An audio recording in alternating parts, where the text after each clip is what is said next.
အသုံးချနှစ်ခဗေဒင်ပညာရှင်ဆရာရန်နိုင်ကျော်စက်ကြဝဠာ TikTok အကောင့်နဲ့ Facebook အကောင့်ကိုကြည့်ရှုနေကြတဲ့မိတ်ဆွေများအားလုံးမင်္ဂလာပေါင်းနဲ့ခံကြောင်းပါသည်ဘေးအပေါင်းရန်ပေါင်းကနေကင်းဝေးကြပါသည်ကြောင်းဆုမွန်ကောင်းတောင်းပေးလိုက်ပါတယ်ဒီကနေ့ဗီဒီယိုဖိုင်မှာကတော့2026ခုနှစ်ဩဂုတ်လ15ရက်နေ့ကနေ21ရက်နေ့အထိတောက်ကြသားသမီးတွေအတွက်တပတ်စာဟောကိန်းအချို့ကိုအရှေ့တိုင်းနှစ်ခဗေဒင်စနစ်နဲ့တင်ပြဟောပြောပေးသွားမှာဖြစ်ပါတယ်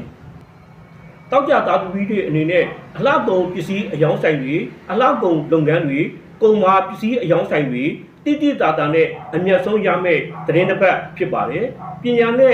ရေးနဲ့ဆိုင်တဲ့လုပ်ငန်းတွေလည်းအောင်မြင်မဲ့ရက်ပိုင်းခြားဖြစ်ပါတယ်အထူးသတိထားရမှာက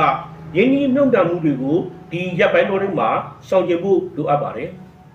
အခြေရေးအိမ်တော်ရေးကိစ္စတွေမှာတော့တဦးနဲ့တဦးတဝဲတူတာမျိုးတွေကြုံတွေ့နိုင်ပါတယ်ဒါကြောင့်မို့လို့တယောက်နဲ့တယောက်အချိန်ယူပြီးတော့မှပွင့်ပွင့်လင်းလင်းဆွေးနွေးဖို့လိုအပ်မဲ့ကာလဖြစ်ပါတယ်ကျမ်းမာရေးနဲ့ပတ်သက်လို့ကတော့ရေများများတောက်ပေးဖို့လိုအပ်ပါလိမ့်မယ်စီးနဲ့ကြောက်ကပ်ဆိုင်ရာယောဂများ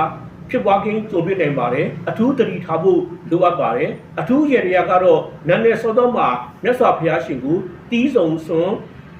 ကတ်လူပူဇော်ပေးပါမိတ်ဆွေများအားလုံးအခုတည်းပို့ပြီးတော့မှကန်စာတာအကျိုးပေးများရရှိကြပါစေမိမိတို့ရဲ့စီးပွားရေးလူမှုရေးအချစ်ရေးအိမ်တော်ရေးယာတုကိစ္စအပြောင်းရွှေ့ကိစ္စတွေအားလုံးကိုအသေးသေးသိနေဆိုလို့ရှိရင်တော့ဆရာရဲ့ဖုန်းနံပါတ်39 425 552 644ကိုဆက်သွယ်ပြီးတော့မှမေးမြန်းစုံစမ်းနိုင်ပါတယ်